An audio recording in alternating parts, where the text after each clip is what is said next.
মাছটা হলো silver cup মাছ। দেখো মাছটা একেবারে ছোট নয়, মিডিয়াম সাইজ। তো যাই হোক, অনেক দিন বাদে সিলভার কাপ মাছ এনেছে, তো আমার খারাপ লাগে না। এই মাছটা একটু ঝালঝাল করে চচ্চড়ি মতন করলে খুবই ভালো লাগে খেতে। আর আমি মাছটা কুটে ধুয়ে ভালো করে পরিষ্কার করে নিয়েছি। এবার নুন, হলুদ, সর্ষে তেল একটু মাখিয়ে রাখবো। তো আর একটা মশলা করব। এই দেখো, নুন হলুদ মাখিয়ে নিচ্ছি ভালো করে।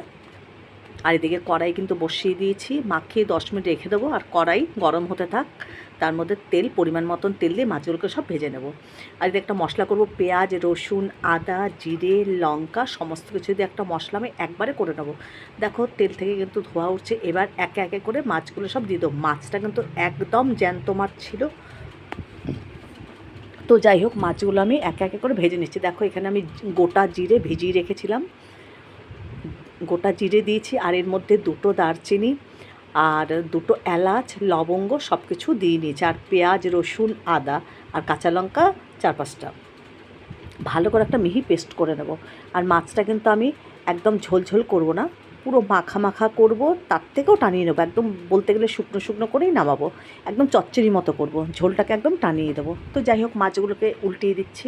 মাছগুলো দেখো এই যে ভাজা হয়ে গেছে। এবার শুধু মাথা দুটো ভাজা বাকি। এই যে মাথা দুটো ভাজা হয়ে গেলে পরে নামিয়ে নেব।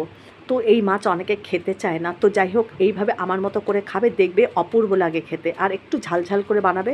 পেস্টটা করে নিয়েছি। এর মধ্যে আমি 2 চামচ হলুদ আর গোটা জিরে তো দিয়েই দিয়েছি, আর একটু নুন মিশিয়ে একেবারে মশলাটা কড়াইতে ঢেলে দেবো। মাছ ভাজার পরে যে তেল ছিল, দেখো অনেকটাই তেল আছে, আমি আর তেল এর মধ্যে অ্যাড করলাম না। এর মধ্যে সাদা জিরে আর শুকনো লঙ্কা দিয়ে দিলাম। এখানে কিন্তু আমি একটা বড় শুকনো লঙ্কা দিয়েছি, 4 টুকরো হয়েছে দেখো ছোটো ছোটো করে। এই যে ফোড়নটা ভাজা হয়ে গেছে। এবার যে পেস্ট করে রেখেছি মশলার, আদা, রসুন, পেঁয়াজের, সেটা এর মধ্যে দিয়ে দিলাম। তো এবার মশলাটাকে খুব ভালো করে কষিয়ে নেব। খুব ভালো করে মশলাটা কষাতে হবে, আর একদম শুকনো করে নামিয়ে ফেলবো। আর এর মধ্যে একটু আমি কাশ্মীরি লঙ্কার গুঁড়ো দিলাম, এটা কালার হওয়ার জন্য। বেশি কিন্তু দেইনি, দেখো একদম অল্প করে দিলাম। তো খুব ভালো করে মশলাটাকে কষিয়ে নিচ্ছি। দেখো খুব ভালো করে কিন্তু কষা হয়ে গেছে, মশলা গা থেকে তেল ছেড়ে এসছে। আর একটু সময় নাড়িয়ে চাড়িয়ে অল্প অল্প জলটা দিয়ে মশলাটাকে আবারও একটু কাদা কাদা করে নিচ্ছি। যারা যারা খেতে ভালোবাসে না, এইভাবে আমার মতো করে খেয়ে দেখবে, দারুণ লাগে। তোমরা একবার খেলে আবার খাবে। এই মাছটা একটু মিষ্টি মিষ্টি খেতে লাগে, তাই একটু ঝালঝাল করে করবে, দেখবে খুব ভালো লাগে। তো যাই হোক, পরিমাণ মতন একটু জল দিতে হবে, একদম অল্পই জল দেবো। আর একটু সামান্য জল দেবো। আর একটু জল দিয়ে ঝোলটা ফুটে উঠলে মাছগুলো কিন্তু দিয়ে দেবো। তো এই দেখো কত অল্প জল দিয়েছি, আর কিন্তু আমি এর মধ্যে জল দেবো না। এবার দেখো ঝোলটা ফুটে উঠেছে। এবার মাছগুলো সব এর মধ্যে ঢেলে দেবো।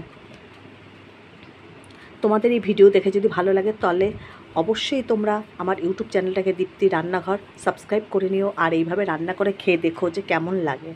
তো যাই হোক, এবার ভাজা মাছগুলো সব দিয়ে দিচ্ছি।